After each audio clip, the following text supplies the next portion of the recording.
Hello YouTube, this is Bub's Comics coming at you with some more from my mini-con haul over at Bowling Green Comic and Toy Convention. So let's see how I did. We'll start off with the Infinity Gauntlet #1.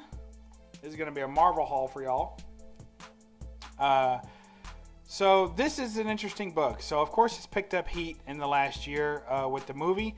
But another thing is this book has always been a sought after book. It's a fantastic story. It's a great cover. Just everything about it's fantastic. But what happens is that when a book gets hot, you'll find out that most vendors have it. Like everybody's got this book for sale, right?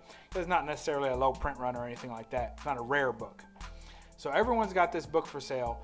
So my recommendation is you get there early, you scope out, and you look for books like this. And when you know that it's going to be a book that everybody has, then go from booth to booth and find one of two things, whatever you're looking to do.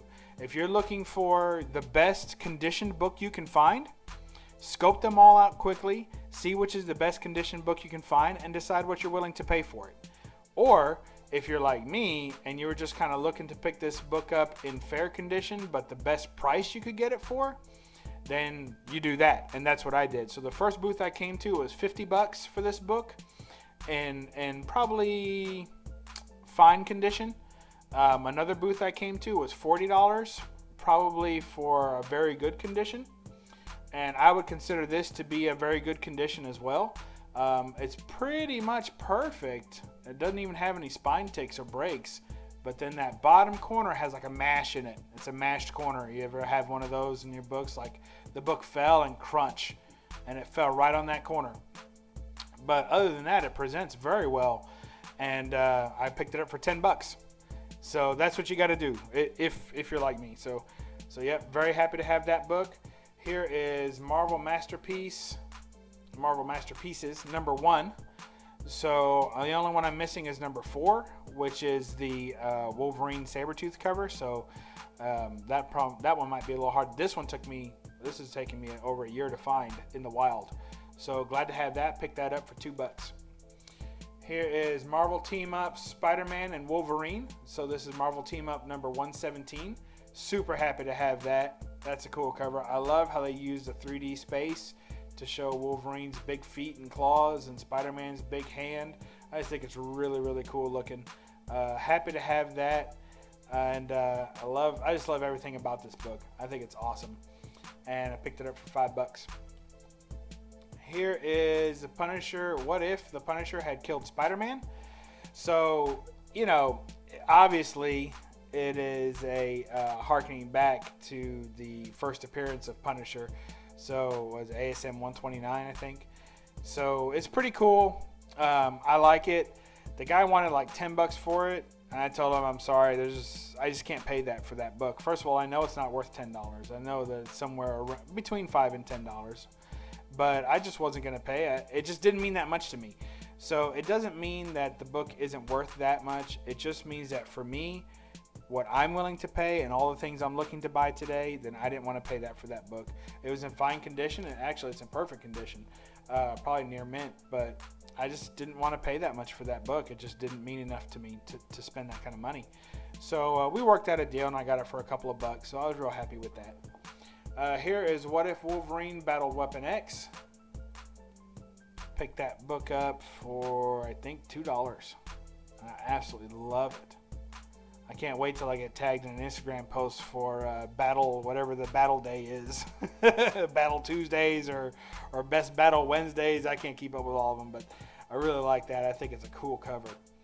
Then I picked up some X-Men, working on my Uncanny X-Men run. I'm trying to pick up somewhere around from like 172 to 300 is kind of the range that I've been picking up here lately.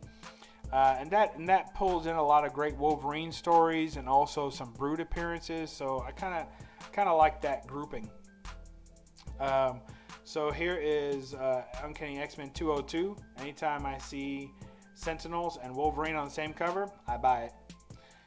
Here's Uncanny X-Men 210, another great cover. Come on, mess with us, make our day. I love it. Just a great cover. Here is Uncanny X-Men 232. It's another pretty awesome cover with the Brood. You guys know I love the Brood. You know, #1 villain for me for the X-Men is the Brood, so just absolutely fantastic. Here's a book I picked up that can be difficult to get in good condition. These classic X-Men books, these were reprints of Uncanny X-Men stories, and they tend to be pretty beat up. I don't know why. I guess because they were a little cheaper or something. I don't know, but people just really beat the crap out of these books. So to get them in good condition is tough. And then also, or for me, I haven't been able to find them in the wild in good condition. And then also to get this one, which reprints, I believe, Giant Size X-Men #1. So this one, to find this one in particular with this Arthur Adams cover is difficult to get at a fair price.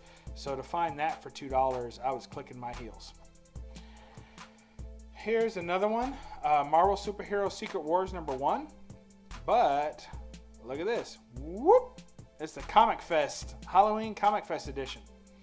I actually bought this purposefully. I only paid $2 for it.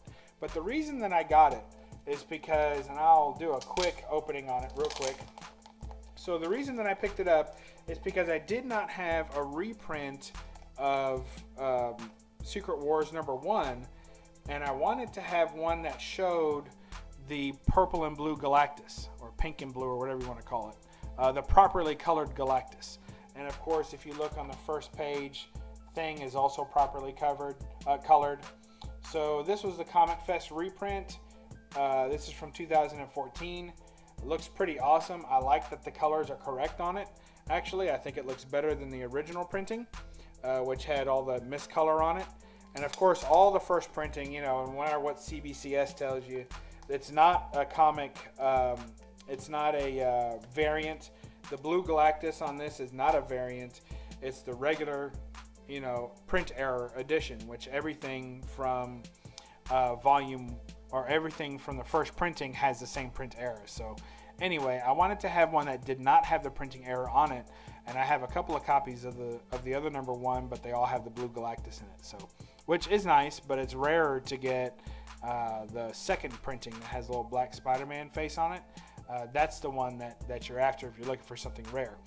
But I just wanted to have an example of the regularly colored Galactus, or the properly colored Galactus. And I think that the actual cover is nice and clean and prettier, because all the other colors are all like off, and the printing is kind of blurred on every first edition of Secret Wars #1.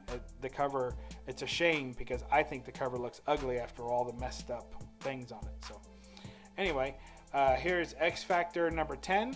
Been collecting these 25th anniversary covers as they come around, so $2 for that. I was happy to get. Here's one I paid $2 for. I just couldn't, you know, a lot of times I see a book and I don't know why I love it so much, and it takes me a minute to figure it out. So this book just spoke to me. I looked at it and I said, I don't know. I have not been collecting Where Monsters Dwell.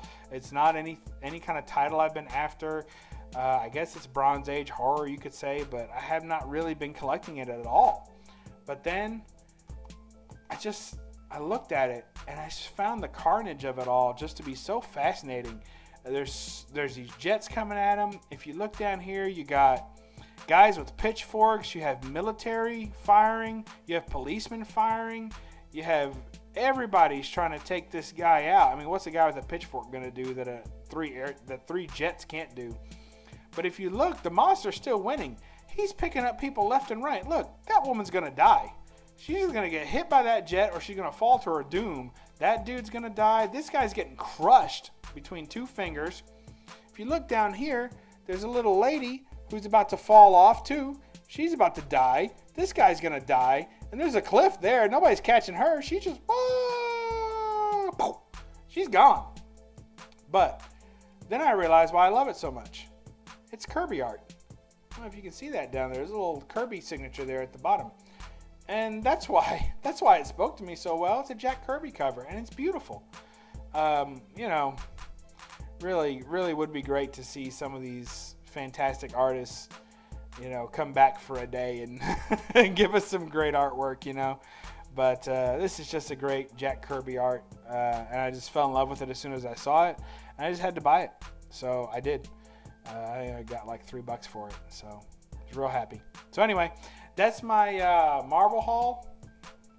I will leave you with a picture of this little gem.